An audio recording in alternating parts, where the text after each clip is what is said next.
Hello there and welcome to the Glow Up Method. This is the place, this is the space for you to discover who it is you are, to live a life that makes you proud. Hi, my name is Natasha and I am so truly blessed, honored, and grateful to be your host today. Hi, oh my gosh, it has been more than a minute. It has been a few weeks since I have had the privilege of sitting here in this chair and talking with you. And here we are. So, why the break? Why the hiatus? Well, I went on another trip.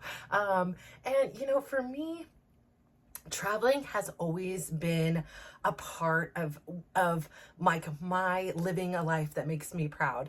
I don't know if my love of travel happened when I was a young girl and my teenage parents boldly decided to take their Chevy truck, shove two twin mattresses in the back, creating a bunk bed, and then travel around the United States. Right? What an interesting homeless experience I had. But I think it really set the tone and the platform for me to be comfortable waking up in a different place, in a different space. And even though there was uncertainty and things would happen, like we lost our cat and people, at restaurants from here to there were helping us, we got through it and we learned more from it. And so I have always had this love of travel. My dad sometimes took us on his travels, sometimes he didn't. My grandma often took me on her travels. So I was really blessed to have spent the beginning half of my life traveling a lot, visiting my auntie in Maryland, going to New York, going to Pennsylvania, Seattle, Dallas, Sarasota, Tampa, New Orleans, like LA. There were so many different places that I was just so fortunate to visit. And then when I became a mom, my whole world stopped, right? Everything that even if there was any resemblance of who I was, it completely ceased. I just became a mom and, what I thought was a good mom and, doing everything for my kids and having kids that had special needs, that had, certain medical things did bring on an added layer of complexity to momhood. They are and will forever be like at the tippy top of my totem pole. I just am now up there with them too. And so now, when they were younger, the travel is based around like things that they would be comfortable with. Perhaps it was Lake Tahoe, perhaps it was Disneyland, but it wasn't something that put us in a plane because my one son had allergies and I freaked out. There was a flight like right before our flight that we were supposed to take in a month where a woman had passed away. It was the same exact flight because she had a peanut allergy reaction. And so, I was like, yeah, no, we're just going to go to Disneyland more frequently than going to Disney World. I also never really took my kids to like Washington, D.C. or New York or those places because quite honestly, I know my kids and yes, they may enjoy it for a moment, but they don't even want to go to the museums here locally. And I take them to all these things, but I also then don't want to be tortured by, them just not getting it. Like I wasn't always like, yay, let's go to a museum. A lot of that came with wisdom. A lot of that came with a different perspective on life. And now I love them. Every city I go to, if I get the opportunity, I go to a museum. I was in, now they all began to blur. I believe it was Halifax, my first port. I went to this museum that had this Titanic thing. And I was like, maybe I shouldn't be going on this while I'm at the cruise, but it had the highest number of Titanic artifacts. So I wanted to go and experience because I was like, who knows if and when I will ever be back to Halifax, Canada. But it was a beautiful city. Oh my goodness. Very walkable. I walked that whole thing inside out. I did like 20,000+ steps that day. I really had a great time. But I feel like everything in life, with the resounding theme, like every cruise was different. And I think in the beginning of me getting on this cruise, I wanted to compare it to my last cruise. I wanted to compare it to my last experience. And quite quickly, I realized this was a different ship. This was a different crew, and this was a different set of passengers, with going to a different destination. And so I really needed to adapt and pivot and not be so formidable on my expectations of what this cruise was going to be. I had a choice. I had a choice to make it what I wanted it to be. I had certain goals, so I am not a gambler, but my dad's wife has always done it in a certain way. So she's like, my theory is this: I can either pay the cruise line, or I can pay, like prepay in a sense. I can gamble, get some entertainment out of it. And perhaps I win, perhaps I lose, but I still will end up earning a free cruise or whatever. So I was like, you know what? There isn't a whole heck of a lot going on the ship here. Let's just try this. So I did it. So I earned my free cruise, which was still cheaper than the cruise I paid for. And that cruise is for 2 people. And the cruise I paid for was for 1. And I believe it's valid for up to 3 cruises. Caveat is I need to book within 45 days and I need to travel within 6 months. So girl's going to get on another free cruise because I did not earn that cruise for nothing. So I have to figure out where and when I'm going to go. But it was so fascinating for me. The resounding theme of this travel for me was choices. Everything we make is a choice. I had to make the choice to say, am I going to go even though I'm not feeling 100%? I'm still feeling like I'm in recovery mode. And the answer was absolutely yes. I started off the trip with a bang. 3 days in New York, and my lovely son's lovely girlfriend was my personal tour guide. We got to see shows. We went to museums. We had gelato. We had pizza and bagels, and every like one of my New York walk through Central Park bucket list items was checked for that trip. We saw a lovely Broadway show. Oh my gosh, I don't know. Like, I absolutely loved it. It was called Anne Juliet. And the theme of it was, not to be too much of a spoiler, but if Juliet would have survived, if she would have not died, what could have transpired? And I loved the women empowerment. I loved, I loved it all. I loved Anne, William Shakespeare's wife. I really liked it. It was fun. I felt like I was smiling the whole time. It was great energy. It was just so creative. I really loved it. So 10 out of 10 recommend, if you ever have the opportunity to go see it. But that was my first show on Broadway, and we stayed in Times Square, and I took a subway, and I got to my destination, which was the 9/11 World Trade Center, the first time by myself. Then the next day I was so bold, I was going to take it again to the Met. I got on the wrong train. Well, I got on the right train, just the wrong direction. But I was like, hold on a second. And I asked one gentleman to the right of me, and then he was like, no. And then the lady across, like, it became this whole like New York effort of like 3 different people being like, oh yeah, but don't get off at the next station because then you're gonna have to pay again. Get off in the one on 14th and you can walk across, and then you won't have to repay. And I just loved it. It was like this team effort to like help get me to the Met. And here's the way you should do it. Walk down this thing and do this. Choices. It was all about choices. I had the choice, right? I had the choice to go or not. I had the choice to do whatever it was I wanted during these trips. And I really am proud of myself for navigating so many things on my own. Because I decided to invest in my future cruise by gambling, I didn't invest in doing like excursions through the ship. So it was like I landed at a port and it was like, hello, I am here. What do we do? And then again, people were so helpful. They wanted to help you. There was information booths and people with yellow vests and big maps of their city highlighting and showing places that they would recommend seeing on a day visit. They would recommend restaurants. Oh my gosh, I tried this thing called a debonair. Mwah! Chef's kiss. This thing was delightful. It was a Lebanese food. Never would have had the idea to try it. However, Dave had highly recommended it. And I was like, oh my gosh, if I wasn't so stuffed, I'd go get another one. And I ate this debonair on a wharf in a rocking chair, looking at the water in this place I had never ever been. And then I had to go and eat Cow's ice cream because you know what? That was freaking-tastic. And they had the cutest names. So like Cow's ice cream is like Canada's #1 ice cream.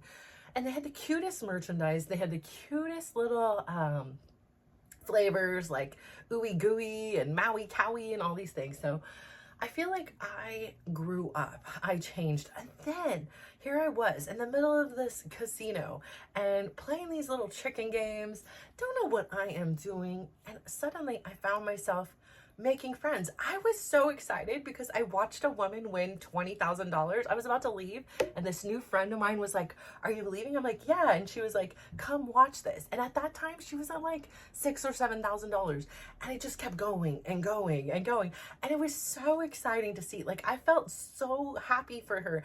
And there, that created this bond between her and I and this other woman from Kentucky, by all places.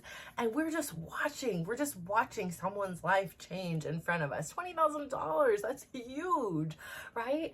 And it was just so much fun to like then later on see her throughout the ship and, you know, see this ginormous check. I'm like, where are you gonna put that big check? Like, that's a Target, you know, like they're gonna know like that. How do you fold that up and put it in your luggage? So, you know, it's just kind of fun to meet new things. And then again, you have these choices. There's activities, there's food, there's so many different things that you can choose to participate in or not. And I just find it so fascinating because I found myself, I know, shocking here, talking to people over and over. And some people you would talk to for an evening, some people you would talk to for 15 minutes or an hour or every single day. And I feel like I learned so much from them. I learned about their cities. I learned about their passions. I learned about how many cruises they take. I learned about, you know, why was it they picked this Canada, New England one? I felt like I just learned so much, and we all chose to be there and we chose to show up, and it's the little things. It was literally walking down the hallway and just about falling out because, you know, people hide these ducks, and I've never found one on a ship, but there was this freaking little miniature, what I call him baby Jesus. He isn't baby, he has a beard, but this little miniature Jesus, and it says Jesus loves you. And then there was two, and I was like, of course I'm not going to take two because I want somebody else to have this joy. And I loved it. And the funny thing about it was during dinner, you know, my family and I would meet with my dad, his wife, and his wife's mom, and we'd all have dinner together.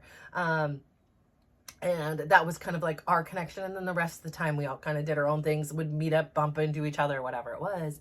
But that was kind of like our prearranged, we're going to get together this time. And so during our dinner, they had been talking about how this man next to them looked like Jesus. They were calling him Jesus.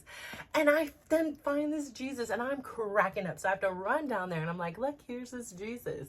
And kind of like put it next to him. One of the dealers loved it. So they took the Jesus and because they had never seen something like that. So, you know, then the rest of the ship, my friend found one and I was like, oh, I really want one. Well, then I find out who was hiding these things.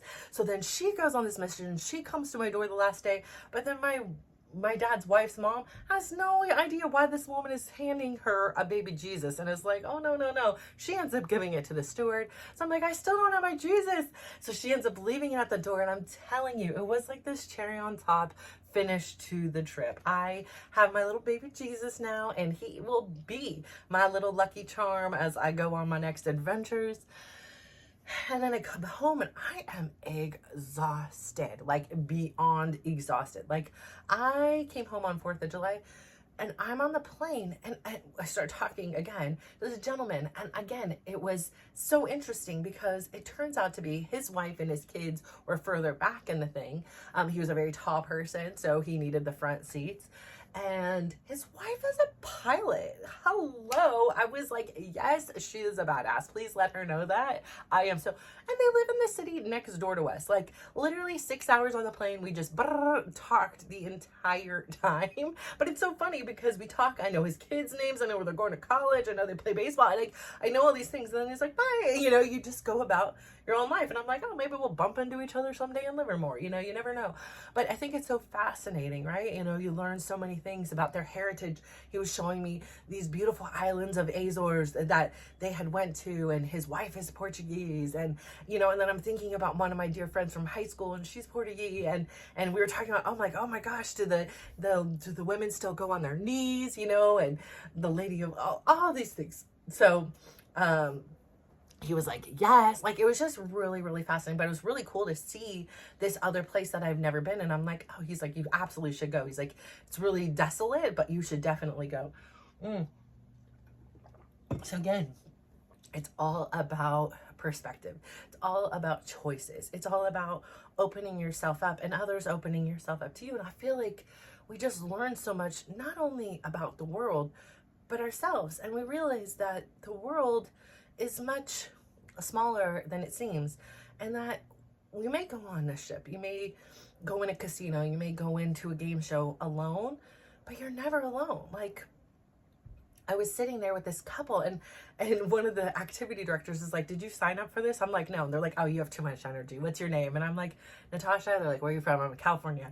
And they're like, "Okay, you're doing this." So I had to go on stage and dance with a crew member, and we just had the most fun time. Like, it was so, we danced to music. He jumped on my back. Like, we were doing the songs like a skit to Titanic. Like, it was hilarious. Totally something I wouldn't have signed up for, but because she came and I was like, okay, well, of course I'm going to show up.